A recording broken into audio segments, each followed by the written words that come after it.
পৃথিবীতে মানুষকে আল্লাহ তাআলা সম্মানিত করেছেন। পৃথিবীর যত সৃষ্টি আছে মানুষ হচ্ছে তার চাইতে সবার চাইতে শ্রেষ্ঠ।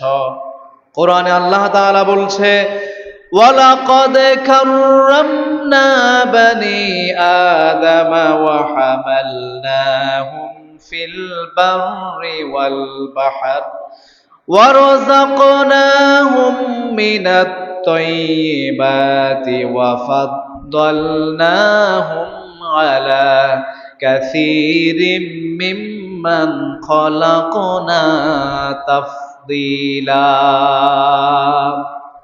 কোরআনে আল্লাহ তাআলা বলছেন, ওয়ালাকাদ কাররামনা বানি আদম, আমি পৃথিবীতে বনি আদমকে শ্রেষ্ঠত্ব দান করেছি।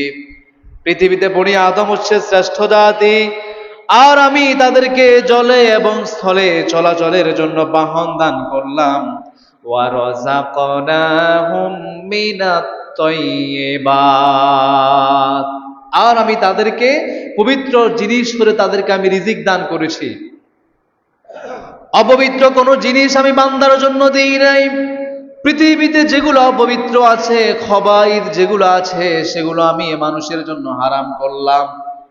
পৃথিবীতে আমি কুকুরকে মানুষের জন্য হারাম করেছি, শূকরকে মানুষের জন্য হারাম করেছি, হিংস্র প্রাণী যেগুলো আছে সেগুলো মানুষের জন্য হারাম করেছি। আর পৃথিবীতে শ্রেষ্ঠ উপকারী যে প্রাণীগুলা রয়েছে, যে প্রাণীগুলো হালাল, যে প্রাণীর ভিতরে উপকারিতা আছে, যেগুলো ভক্ষণ করলে মানুষের কোনো প্রকার ক্ষতি হবে না, আমি আল্লাহ সুবহানাহু ওয়া তাআলা সেগুলো বান্দার জন্য রিজিক হিসাবে দিয়েছি। সুবহানাল্লাহ পড়েন।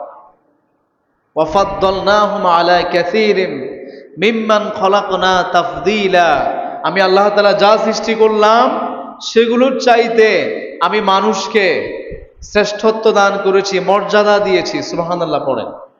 আমাদের প্রথম নাম্বার আজকের টপিক হলো আমাদেরকে কেন পাঠিয়েছেন, কেন পৃথিবীতে আসছি। হাসি তামাশা করার জন্য আসছি আমরা?